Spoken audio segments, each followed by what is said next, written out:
L'homme avait déjà retrouvé sa mobilité, mais sa mère insistait pour qu'il reste en fauteuil roulant et continue de feindre la paralysie. Elle lui demanda d'attendre jusqu'au mariage du lendemain pour se lever, car elle voulait mettre à l'épreuve le caractère de sa future belle-fille. Elle souhaitait voir si sa belle-fille le rejetterait à cause de son handicap. Si elle ne le faisait pas, alors seulement sa mère lui confierait les biens familiaux d'1 billion d'euros. Cependant, de retour dans son appartement loué, il découvrit par hasard que sa petite amie le trompait avec son ancien camarade de classe. Ce dernier conseillait à sa petite amie de l'empoisonner pour le tuer. Il s'est avéré que 2 jours auparavant, lors d'un voyage à l'étranger avec sa femme, il l'avait poussée dans la mer, la faisant se noyer. En entendant leurs paroles malveillantes, l'homme voulut d'abord se lever et les démasquer, mais se rappelant l'avertissement de sa mère, il renonça à cette idée. Il prévoyait de se venger de sa petite amie lors du mariage le lendemain. Alors qu'il était assis dans son fauteuil roulant dans la rue, il vit soudain un voleur arracher le sac d'une jeune fille, mais personne autour ne semblait vouloir intervenir.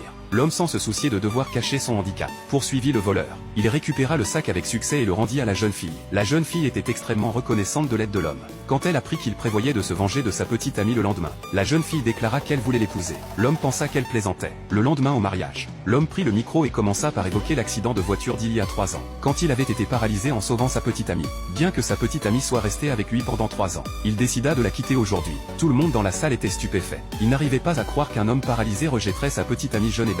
La petite amie était furieuse, affirmant qu'elle voulait le quitter depuis longtemps. Elle ajouta qu'elle ne l'épousait pas, mais qu'elle épousait plutôt son ancien camarade de classe. À peine avait-elle fini de parler, que l'ancien camarade entra dans la salle de mariage, avec ses connexions à un grand conglomérat et ses milliards d'euros d'actifs. Il regardait de haut l'homme, qui avait été autrefois son ami proche. Même la petite amie sentait qu'ils appartenaient désormais à des mondes différents. L'homme était enragé par cela, mais l'ancien camarade dit avec arrogance qu'il donnerait 100 000 euros à l'homme, pour qu'il s'en aille, ne sachant pas que l'homme n'avait pas besoin d'argent. L'homme exigea immédiatement que l'ancien camarade s'agenouille et s'humilie devant tout le monde. L'ancien camarade furieux, faillit attaquer l'homme sur place. Pour faire étalage de son pouvoir, l'ancien camarade tenta de rallier la foule en offrant une enveloppe rouge de 10 000 euros, espérant gagner leur soutien pour que la petite amie l'épouse. La foule leva avidement les mains en signe d'accord. À ce moment, la mère de la petite amie commença aussi à humilier l'homme, disant qu'il était abandonné parce que ses parents étaient pauvres et sans statut social. L'homme rétorqua que le statut et la richesse de ses parents dépassaient l'imagination de tous les présents. Cependant, la foule pensa qu'il se vantait simplement. La petite amie, ne supportant plus l'hypocrisie de l'homme, lui jeta un accord de divorce, exigeant qu'il le signe.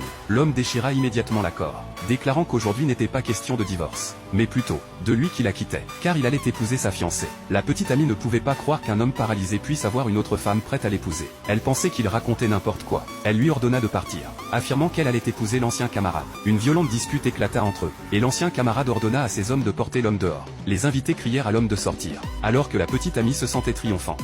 Soudain, la jeune héritière du groupe Chen apparut en robe de mariée. Elle s'approcha de l'homme et le demanda en mariage.